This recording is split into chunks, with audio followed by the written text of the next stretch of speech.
перчаткамның жыртығына қарамаңыздар, менің перчаткам ғой, бұл кісі өзі М-ге еді, менікі С-ге еді. Міне букальный массаж үйретіп жатырмын. Самиға ханым қанша жылдық стаж массажда?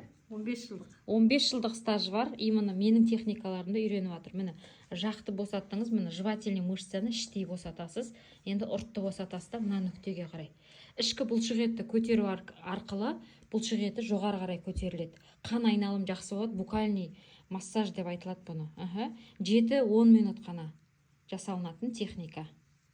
Бізде міне обучение аяқталып жатыр бұйырса. Ризасыз ба менен үйреніп жатқаныңызға? Ризамын, күшті. Көз нүктесін ішке қаратып, самайдан алып кетесіз. Все, алып кетеміз. Самиға ханым бізде бүгін 3-ші күн массаж. Молодец, қолы өте күшті. Ұнап жатыр ма сізге техникалар? Ұнап жатыр. Мына кісіге жатқан кісіге ұнап жатыр, сізге техникалар ұнап жатыр ма? Ұнап жатыр. Осыны үйрену керек. Өзі негіз массаж жасайды ғой, но біздің техникаларда так, жақ ұрт жинап көріңіз кән. Жақ, молодец.